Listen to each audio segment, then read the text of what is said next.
Queridos irmãos e irmãs, estamos de volta, caminhando nosso estudo, gotinha, aos pouquinhos. Hoje falando mais um pouco sobre os sacramentos, batismo e entrando aí no estudo do sacramento da Crisma. E nós nos reunimos em nome do Pai, do Filho e do Espírito Santo. Amém. E nós paramos no último encontro falando sobre os efeitos, a graça do sacramento do batismo, resumido basicamente em dois elementos: a purificação dos pecados, que nós falamos, que o sacramento do batismo ele apaga o pecado original, e no caso, quando a pessoa é batizada já adulta, mesmo que tenha cometido pecados, esses pecados serão totalmente perdoados. E fala, o segundo elemento, o segundo efeito do sacramento do batismo é a vida nova em Cristo. É a vida nova em Cristo. E falamos que já estávamos praticamente arrematados aí com o conteúdo do catecismo, mas é importante destacar no parágrafo 1268, onde ele diz o seguinte: a partir dessas duas graças, desses efeitos do batismo em nós, nós nos tornamos pedras vivas para a construção do edifício espiritual para um sacerdócio santo. E o catecismo vai falar que o batismo nos faz todos sacerdotes. Então, todos nós, existe um sacerdócio ministerial, um sacerdócio ordenado do bispo, presbítero, diácono, e existe o sacerdócio batismal, que é comum a todo aquele que é batizado. Então é algo que é pertinente a mim como diácono, a você como leigo, ao bispo, ao papa e assim por diante. Todos nós temos esse algo em comum, o sacerdócio batismal. Isso nos coloca todos em pé de igualdade no que diz respeito à pertença ao povo de Deus. Pertencemos ao povo de Deus em igualdade de condições como sacerdotes, com sacerdócio conferido pelo batismo. Outra coisa também que é importante que vocês leiam aí, no parágrafo 1271, é que o sacramento do batismo ele estabelece a unidade entre os cristãos. Já falamos anteriormente de sacramentos válidos, sacramentos que a Igreja Católica aceita como válido, e todo aquele que é validamente batizado pode ser congregado, reunido num único povo, denominados de cristãos. Então, o sacramento do batismo, ele diz assim, finalzinho do parágrafo 1271, ele fala assim: o batismo constitui o vínculo sacramental da unidade que liga todos os que foram regenerados por ele. Ou seja, todos aqueles que validamente receberam o batismo, independente de ser dentro da Igreja Católica ou fora da Igreja Católica, desde que tenha sido batizado legitimamente, ele congrega esse grupamento de cristãos. E por último, ele fala que o batismo ele imprime em nós o chamado sinal indelével, palavrinha fora do nosso cotidiano, mas significa, indelével significa que não se apaga. Por quê? Porque diz assim: incorporado em Cristo pelo batismo, 1272, o batizado é configurado a Cristo, e o batismo sela o cristão com um sinal espiritual indelével, que não se apaga, denominado caráter, ou seja, imprime em nós, coloca em nossa alma algo que nada na face da terra pode retirar. Costumo dizer, nenhuma cirurgia plástica, nenhum produto químico, por mais ácido, corrosivo que seja, não consegue retirar da nossa alma o sinal impregnado pelo sacramento do batismo. Isso é fundamental. Por isso que bobagem né, os nossos irmãos evangélicos questionarem o nosso batismo e quererem praticar um novo batismo. Aquele que foi batizado na Igreja Católica, independente de com que idade que tenha sido batizado, está definitivamente marcado, selado, e esse selo não se remove por nada.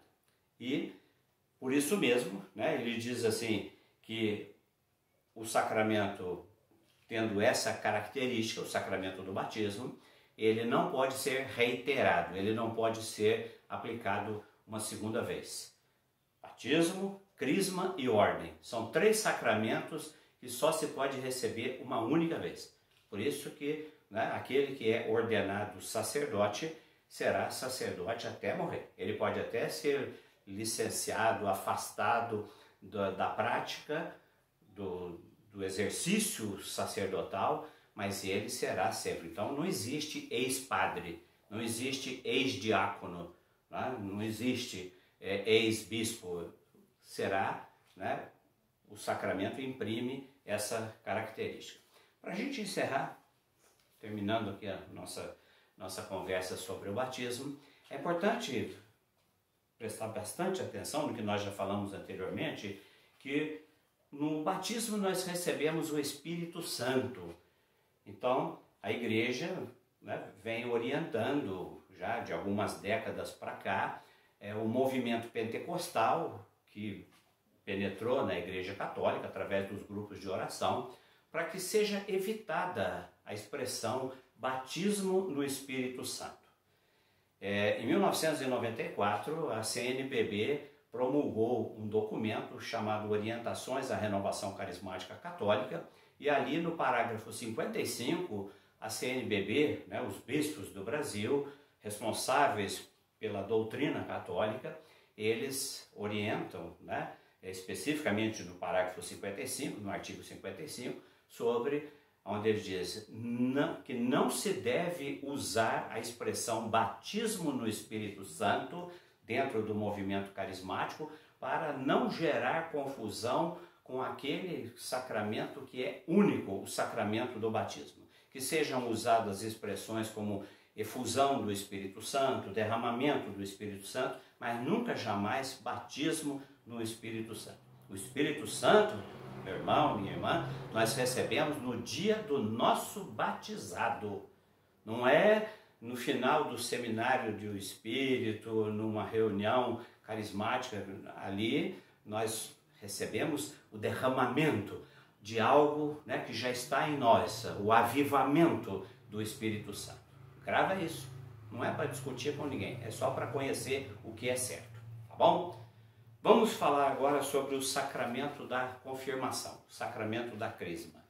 É interessante, né, que já me perguntaram algumas vezes, Sr. Cássio, por que o sacramento da confirmação no catecismo, ele vem depois do batismo e não depois da primeira comunhão, conforme é a cronologia, né, da nossa igreja?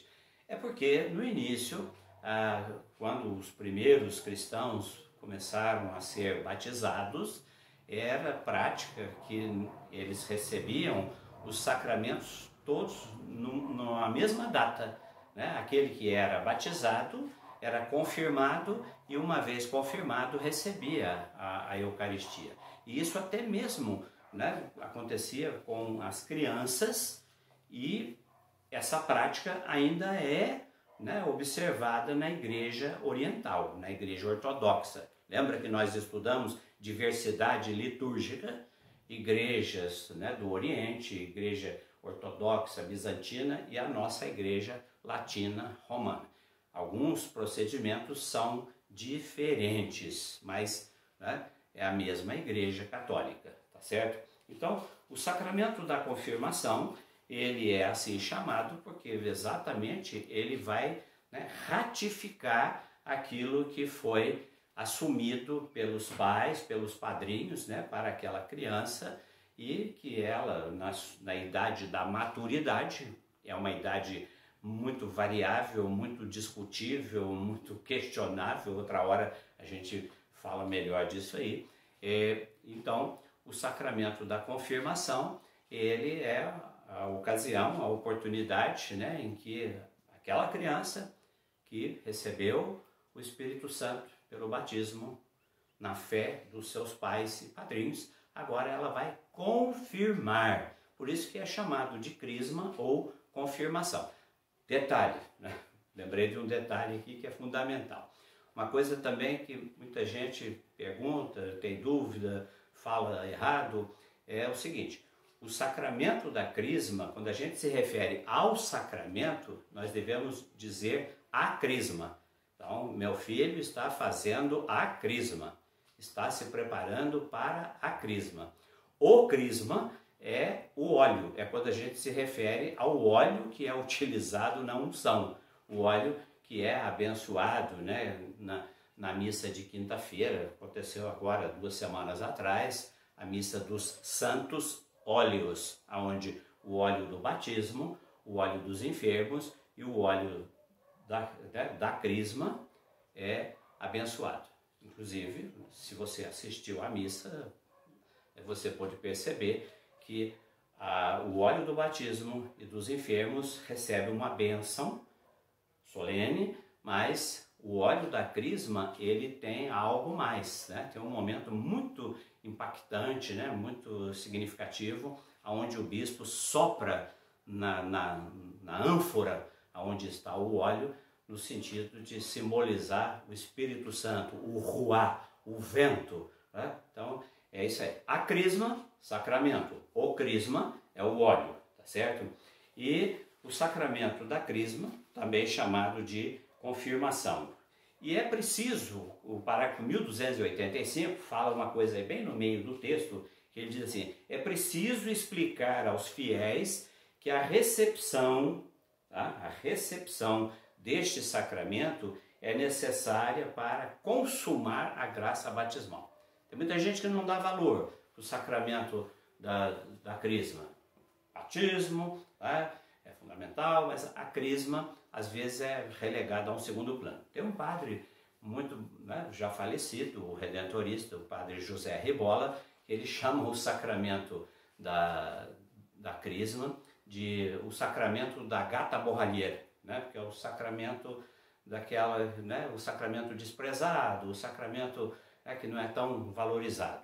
Então é preciso que a gente tenha essa percepção que o sacramento do batismo tem a sua necessidade, nós já estudamos tudo mais, mas que o sacramento da crisma, ele vem corroborar, ele vem, né, confirmar, ele vem fortalecer. Mais lá adiante, quando a gente for falar sobre os efeitos do sacramento da crisma, nós vamos falar, né, é o efeito do mais, ele incorpora mais a gente em Cristo, ele fortalece mais e assim por diante, né? O sacramento do batismo nos faz pertencentes ao povo de Deus e o sacramento da crisma nos faz defensores. Por isso que o sacramento da crisma é dito assim, aquele que nos faz soldados de Cristo, tá certo? Então, o sacramento da crisma, no parágrafo 1286, como a gente sempre fala, qual é a fundamentação bíblica do Antigo Testamento para esse sacramento? Lembrando que sacramento só existe no Novo Testamento. Essa realidade, essa configuração sacramental é uma realidade neotestamentária, né, do Novo Testamento. Mas a igreja volta no passado para buscar a fundamentação, para que não seja algo simplesmente, né, uma manifestação contemporânea, passageira. Ela tem raiz, né? O sacramento tem raiz. Então diz assim, o parágrafo 1286, no Antigo Testamento os profetas anunciavam que o Espírito do Senhor repousaria sobre o Messias. E isso vai se confirmar no batismo, né, de João Batista e Jesus no Rio Jordão.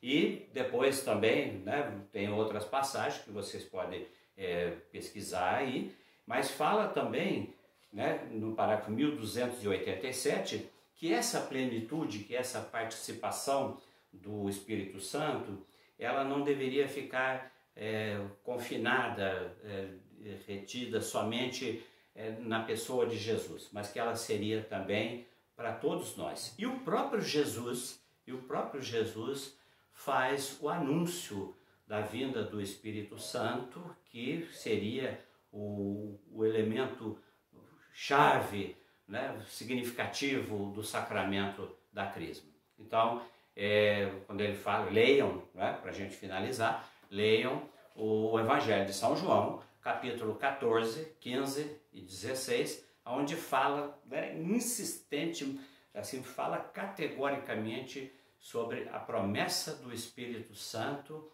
que Jesus diz que nós receberemos. E a gente vê no livro dos Atos dos Apóstolos, capítulo 1, versículo 8, quando Jesus diz: permaneçam aqui em Jerusalém até que vocês sejam revestidos da força do alto. A força do alto não é outra senão a ação do Espírito Santo. Voltamos numa breve oportunidade para a gente finalizar o sacramento da Crisma. Leia, tira um pedacinho do dia para ler. Fica em casa e fica lendo, tá bom? Em nome do Pai, do Filho, do Espírito Santo. Amém.